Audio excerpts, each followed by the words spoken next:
Bienvenidos a Diálogos desde la Parroquia. Retomamos esta serie de conversaciones y me da mucho gusto que en esta etapa que retomamos y en este capítulo esté con nosotros Umi Choda Morales. Umi, bienvenida, muchas gracias. Muchas gracias, Álvaro, por la invitación. Estoy muy contenta de estar aquí contigo. Gracias, Umi. Umi, que es una mujer de muchas dimensiones. Directora de CEPOSAMI, Centro Poblano de Salud Mental Integral, psicóloga, maestra, deportista, además una karateca de altísimo rendimiento, una mujer también binacional, poblana, mexicana, pero con una ascendencia japonesa muy importante y muy interesante en tu vida. Umi, ¿quién eres? ¿Cómo te gusta presentarte? ¿Cómo te gusta que la gente te conozca y te reconozca? Pues como una mujer responsable, muy comprometida, soy muy autocrítica y muy con una autoexigencia importante. Yo creo que por todo lo que tú compartes, creo que eso influyó en que así sea, ¿no? Siempre buscando ser mejor que un día anterior. Soy también mamá, ¿no? Esa parte de mi vida creo que ahorita nunca pensé que tuviera la dimensión que iba a tener hoy en mi vida y es parte importantísima de quién soy. Y pues, en pocas palabras, me acabas de decir. Umi, que te toca, lo platicábamos antes de comenzar, antes de encender las cámaras, que te toca ser un poco extranjera en tu propio país, que es México, extranjera también en tu país del origen de tu papá, que es Japón, donde has también estado y que lo has visitado recurrentemente. ¿Cómo se vive en esta forma de que te miran un poco como ajena, ¿no? Pues se volvió parte importante de mí porque como te comentaba fuera de cámaras, en México, pues mi nombre es extranjero, mis facciones, también ahí como que dicen algo, ¿no? Se nota también un poco diferente, el idioma, mi papá se ve completamente diferente y tal, y a mí me tocó crecer en tiempos en los que no estaba tan de moda Asia, ¿no? Entonces sí, siempre había como cierta, como morbo de las personas y como siempre era yo diferente aquí en México. Pero iba a Japón y te voy a decir que mi nombre es japonés, pero no es común en Japón. Entonces, un nombre poco común aquí y allá, ¿no? Que ahora ya es algo que abrazo, pero en su momento detestaba. O sea, yo de chiquita le decía a mi mamá, quiero que me digas Fernanda y me quiero llamar Fernanda, ¿no? O sea, el nombre que yo más escuchaba y más bonito era ese porque sí era algo que me causaba tanto conflicto, ¿no? Porque al final no era un motivo como de una curiosidad bonita, sino como de un poco rechazo. Igual en Japón, mi idioma materno es el español. El japonés lo fui adquiriendo, ahora está mi papá y después cada vez mejor, pero pues no hablaba fluido como los niños de Japón cuando yo iba en el verano del 96, 97 a pasar los veranos allá. Entonces era un motivo como de señalarme siempre como me percibí diferente por este sentido. Entonces, en su momento fue complicado, pero creo que me dio herramientas después para aprender a adaptarme a diferentes contextos. Déjame saltar ahora que estás hoy desempeñando una actividad muy importante, que eres la directora del CEPOSAMI, Centro Poblano de Salud Mental Integral. ¿Qué haces en el CEPOSAMI? ¿Qué hace el CEPOSAMI? Bueno, pues el CEPOSAMI nace de la visión del gobernador, ¿no? Alejandro Armenta y de la presidenta Ceci Arellano, de tener un espacio en donde se atienda la salud mental de los niños, niñas y adolescentes con los estándares más altos de calidad. Entonces, es un modelo que se diseña de cero, ¿no? O sea, no estamos replicando ningún modelo de atención, sino que se extrajo lo mejor de cada modelo de atención que hay en el mundo, como el abordaje no estigmatizante o el abordaje comunitario o el abordaje clínico multidisciplinario, y con base en lo que se sabe de la población en México, por lo que se sabe de la población del Estado, se diseña este modelo de atención, que aparte es un modelo que se distingue por ser un modelo que se basa en evidencia científica, por también, como la ciencia, modificarse en presencia de nueva evidencia. Entonces, todo lo que hemos ido conociendo en estos 6 meses también está en constante mejoría a partir de lo que vamos identificando en nuestra población.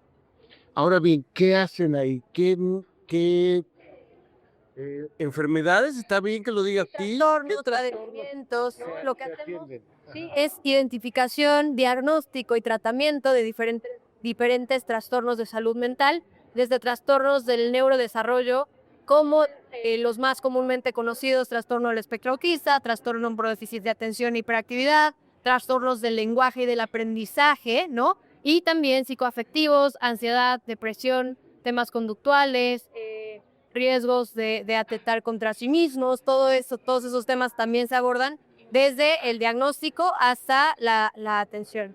Tú participas en el diseño, en la integración de este modelo que es único, porque tú ya venías desempeñándote en el área de la salud mental y especializándote en niños, niñas y adolescentes. Sí, justo mi experiencia previa al trabajo en Ceposami es trabajo con adolescentes, ¿no?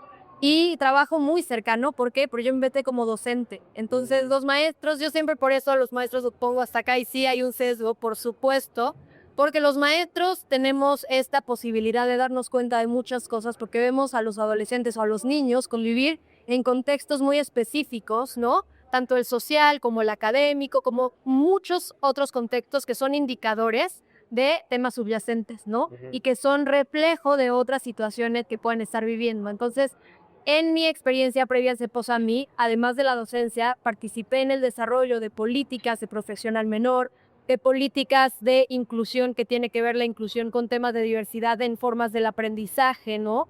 En temas de neurodivergencia, etcétera. Y todo eso me permitió, ¿no? Tener esta parte tanto teórica como práctica en el conocimiento de la salud mental de los menores de edad y de cuáles son las necesidades o las áreas de oportunidad que existen en el sistema para atender estos temas. Ceci Arellano, cuando presenta este modelo, con lo que tú dices, el Ceposami, fue hace unos meses que vino la directora nacional del DIF, incluso le llamó mucho la atención, bueno, lo expresó así, que se iban a llevar el modelo. ¿Cómo recibiste ese reconocimiento al Ceposami? Como un gran honor, ¿no? O sea, al final yo estoy ejecutando la visión de la presidenta Ceci.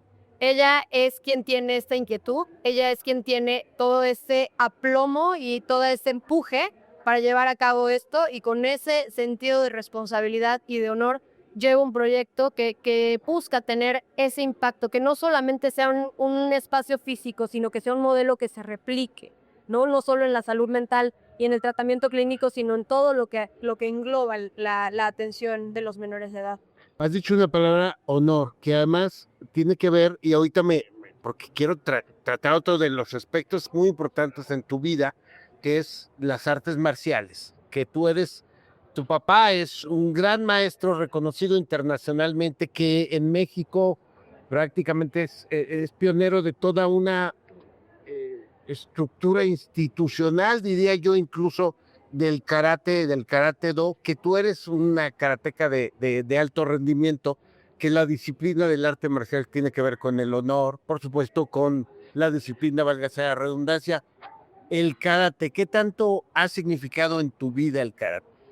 Pues el karate fue parte de mi vida desde que yo nací en el karate, ¿no? De hecho, la primera casa en donde yo viví estaba en donde estaba el dojo. Entonces yo respiraba, comía, olía karate todo el tiempo y yo empecé a entrenar karate desde muy chiquitita, desde los 3, 4 años de edad era algo que yo tenía que hacer. Al principio sí con un poco de resistencia a mi parte porque la exigencia que ponía mi papá y mi mamá en que yo fuera ejemplo y entonces que las reglas fueran más duras conmigo y que no hubiera ningún tipo de tolerancia y demás, al principio me costó trabajo, no quiero decirte que no, pero creo que eso fue muy formativo porque pues mis papás fueron muy intencionales en que yo tuviera herramientas para la vida, ¿no? Y la exigencia y lo estricta que fue mi mamá, por ejemplo, creo que me dio esas herramientas para poderme enfrentar pues, al mundo. En esta parte cuéntame, a ver, todos sabemos, muchos sabemos quién es tu papá, pero cuéntanos tú, ¿quién es tu papá y quién es tu mamá?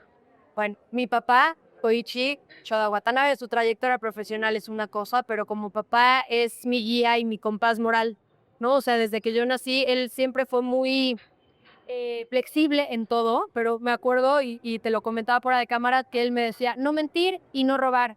¿Por qué? Y hoy me lo dice, porque son las cosas que se hacen desde una mala intención. Todo lo demás son errores que las personas pueden cometer o que pueden actuar por impulsividad.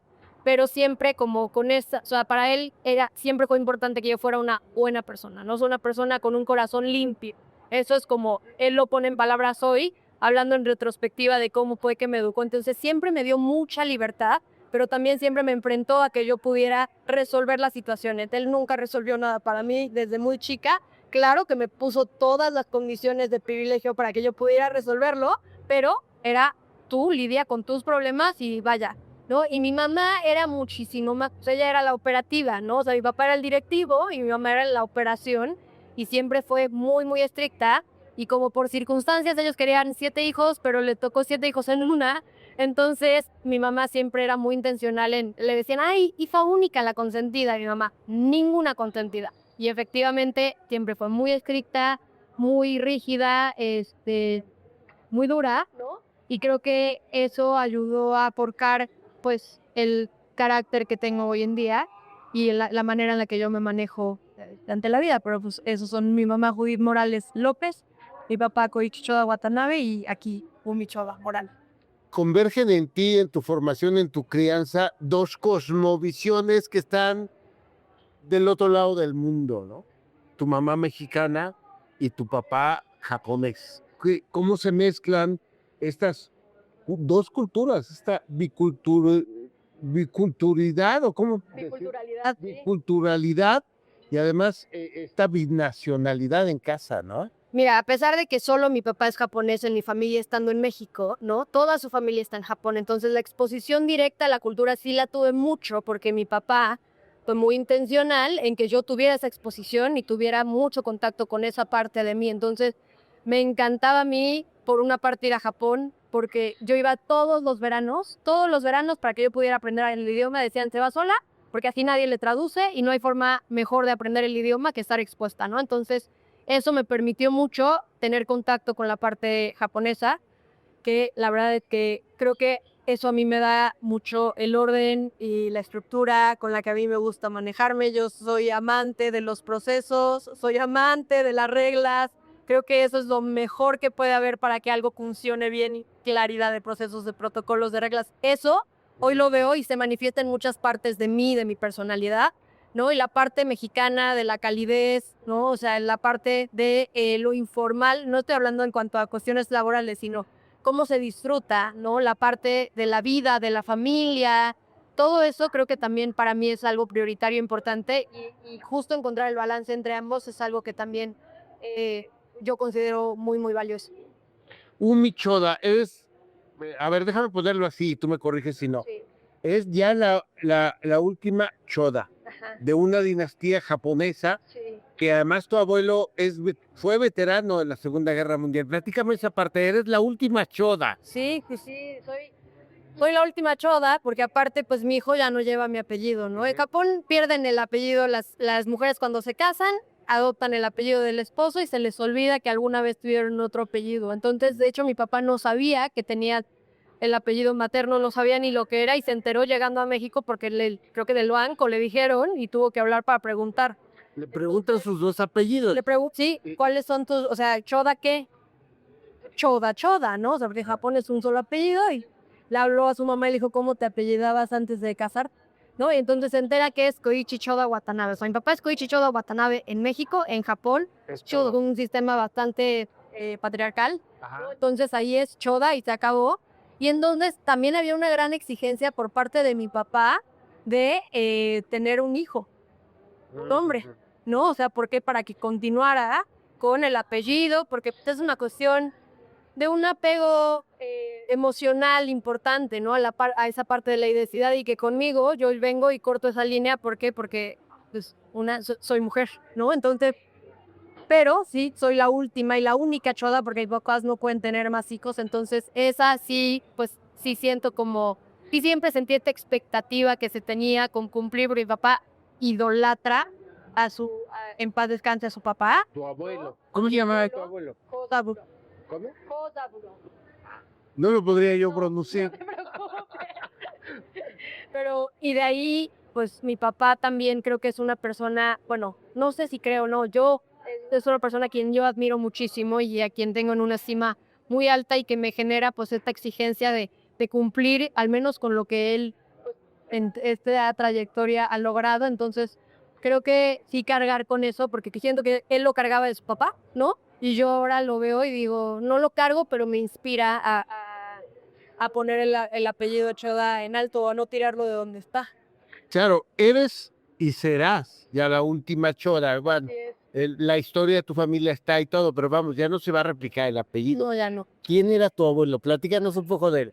Mi abuelo, Kosamro, estuvo en la Segunda Guerra Mundial, ¿no? Él estuvo en China, ahí es donde estuvo al frente, pues representando a Japón en el ejército.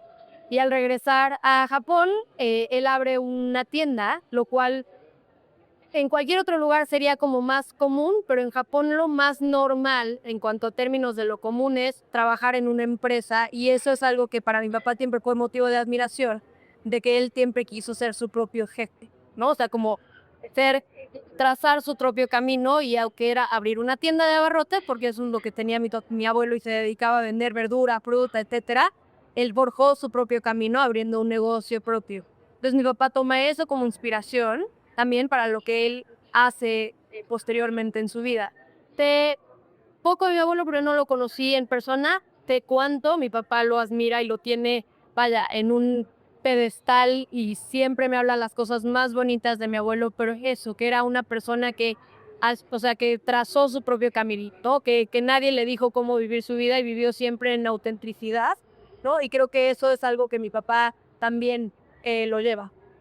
Ahora, el karate, ¿no?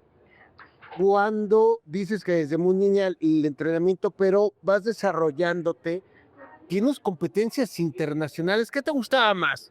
La kata, que son las formas, que es la parte más. ¿Te gustaba más la pelea? A ver, cuéntanos, cuéntanos. Pues yo entraba y salía antes de los 13 años porque era casi un castigo, por lo que te decía, ¿no? Porque no me gustaba, tenía 5 o 6 años y que era el trato más rudo y esto y lo otro. Y entonces iba a karate de forma intermitente y por otro lado hice ballet, hice gimnasia olímpica, natación y teatro, ¿no? Y bueno, a los 13 años entró una competencia, después de haber hecho gimnasia olímpica y competencias nacionales e internacionales, que eso me dio las bases, por eso lo menciono. Después de eso, yo entré a una competencia en un nacional en Acapulco y tuve buenos resultados. Y entonces dije, creo que es algo, no, pues claro que siempre te motiva cuando haces algo bien, te motiva a hacerlo más. Y entonces dije, creo que es algo que me gusta, y de ahí empecé a entrenar ya por voluntad, no por obligación, y seguí entrenando y diferentes torneos estatales y nacionales. El logro más grande que tuve fue en un mundial en el 2006 en Tokio, quedé en segundo lugar. Traje 2 medallas de plata en el mundial de Shitoryu. Representabas a México siempre. Sí. Y de ahí seguí compitiendo, y en el 2000, del 2012-2013, pues me retiré de las competencias para priorizar el tema académico, porque pues ahí tuve que tomar la determinación de a qué me iba a dedicar en la vida, ¿no? Y sí me apasionaba mucho lo que estaba estudiando, dije, mi camino profesional va por acá, no por la parte del deporte, y de ahí de que el karate como alto rendimiento, como competencia y demás, daba clases, ¿no? Di clases mucho tiempo de karate, y por ahí del 2014, más o menos antes de casarme, ya dejé por completo y me dediqué a la psicología de lleno.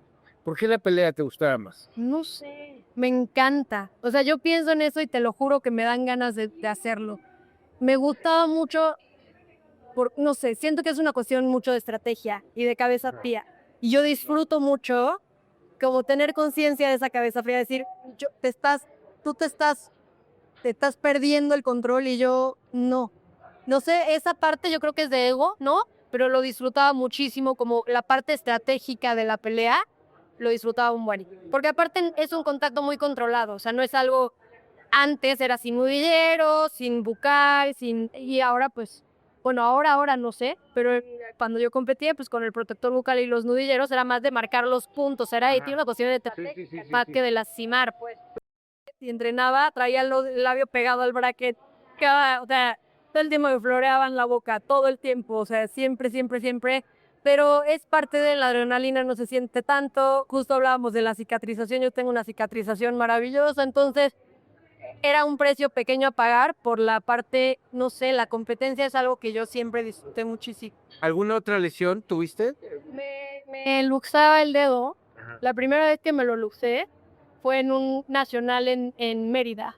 Ajá. Pero con el calor de la competencia no se siente y entonces me lo luxé y yo No, duele hasta después. ajá, pero aparte pegué y todo el mundo estaba, siempre se hacían, ya en las finales se ponía la gente alrededor y me acuerdo que todos, y yo es que tan impactados de cómo le di, no, traía el dedo aquí colgando. Cuando yo capté ya estaban los paramédicos ahí para acomodarme y de ahí se me luxa, Ajá. se me siguió luxando, pero ya después ya me lo acomodaba yo sola de la costumbre, pues. Ajá. Pero lesiones mayores, fui muy afortunada, a excepción de lesiones superficiales en la cara, nada significativo, la verdad. ¿En qué se parece el karate, pero sobre todo el combate a la vida? Bueno, pues como cualquier otra área en la que uno busca tener éxito, destacar, hay muchos factores que se tienen que conjuntar, ¿no? Y el tema de la disciplina. En el karate es muy simbólico de la cultura japonesa, en cuanto a las jerarquías, en cuanto al orden, en cuanto al honor, en cuanto a que las cosas se ganan. En el karate es una meritocracia real, que algo que se puede ver en la cultura de Japón, ¿no? O sea, en Japón tú te vas ganando ciertos privilegios sociales con el tiempo, o sea, con completar ciertos ciclos. Entonces, eso en karate también es muy evidente. El hecho de que si tú tienes un grado mayor no tiene que ver con que ganes o pierdas torneos porque puedes perderlos todos, pero el tiempo que tú llevas entrenando te hace merecedor de cierto respeto, ¿no? Que también te ganaste porque cuando estabas en grados inferiores tuviste que rendir ese respeto hacia tus superiores y demás. Entonces, esa dinámica social que se da en el karate es muy similar a la dinámica social de la cultura japonesa y en eso yo veo una coincidencia importante y a mí creo que me dio muchas herramientas y creo que me dio mucha humildad de decir, tú, o sea, ubícate que no eres el centro del mundo, ¿no? Que no eres ni siquiera, o sea, vaya, eres una cosita de este tamaño y que nadie se debe nada y tú le debes todo a la vida. Entonces creo que esa filosofía la aprendí en el karate en el año que estuve viviendo en Japón, que me ayudó como a aterrizarme y a darme una perspectiva diferente en la vida. Umi Choda Morales, ¿cómo ha sido trabajar con Alejandro Armenta? Es un jefe muy exigente. Mi jefe director, mis jefes directos son el director Juan Carlos Valdés y la presidenta Ceci, y son personas, yo la verdad te lo disfruto, a mí me gusta mucho trabajar así, pero son personas sumamente exigentes, ¿no? Todo el tiempo están pendientes de que las cosas se hagan y de que estemos dando el mejor nivel de presión, y eso a mí, yo disfruto trabajar bajo ese tipo de presión, que es una presión que tiene un sentido, ¿no? Solo no es una presión abusiva y arbitraria, es una presión de qué estás haciendo y cómo estás mejorando en todo momento, qué estás haciendo, identificamos esta área de oportunidad, qué estás haciendo para atender esta área de oportunidad, y eso a mí pues me da mucha vida. Entonces es una presión, claro, tiene que serlo, no podría ser de otra manera, pero es una presión que yo disfruto mucho. Umi Choda, para terminar, ahora que estás en el servicio público, después de tu desarrollo profesional abundante, de tu desarrollo deportivo, de tu desarrollo humano, pues seguramente mucha gente te ve o te quiere seducir al lado de la política, ¿no? Bueno, porque estás ahí. Vamos, además eres la cara del Ceposami que es tan importante, ¿no? Que trabajas con Ceci Arellano, que trabajas con Alejandro Armenta. ¿Tú qué piensas de esa parte que seguramente más de alguien te ha preguntado? Más de uno, perdón, te ha preguntado. Hoy estoy enfocada en el Ceposami. Hoy estoy enfocada en que en el Ceposami no solo como institución, sino como modelo. Tengo la inspiración de hacer muchas cosas en temas de salud mental porque es un trabajo multidisciplinario que se tiene que colaborar con la SED, que se tiene que colaborar con salud, que se tiene que colaborar con seguridad, porque todos estos factores contribuyen a la salud mental y no nada más una cuestión clínica. Hoy estoy abocada a eso. No lo sé, hoy diría no me interesa ninguna otra cosa que no sea el Ceposami y no sea relacionada con el tema de la salud mental, pero si me hubieras preguntado hace 5 años si me veía llevando el Ceposami te habría dicho que no, ¿no? Entonces lo llevo un día a la vez, pero mi interés el día de hoy y mi meta a corto y a mediano plazo es hacer revolucionar el enfoque de la salud mental, ¿no? Y darle el abordaje complejo que requiere un tema tan delicado y tan complejo. Entonces, ya en el futuro se verá, yo creo que no, hoy te diría no, pero pues la vida cambia, entonces no lo sé. Muy bien. Michoda Morales, te agradezco mucho la conversación. Algo que se me haya quedado, que se nos haya quedado pendiente. Eso nos quedó pendiente. No, pues que me invites de nuevo a la parroquia, que está delicioso el desayuno. Si te acuerdas, volvemos a venir y nos volvemos a echar aquí unas picaditas. Muy bien, muchas gracias. Oye, invítanos al Ceposami. La gente que quiera acudir al Ceposami, ¿cómo llega? Por supuesto, está en redes sociales, está ahí en lo que era Casa Puebla. Justo, sí, Calzada Los Fuertes número 110, antes Casa Puebla.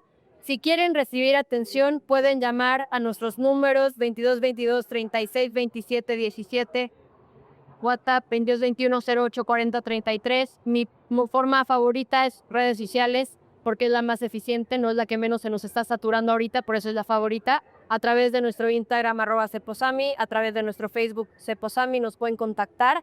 Pueden llegar por su propio pie para solicitar la atención. Tenemos una lista de espera, tenemos una demanda muy grande, ¿no?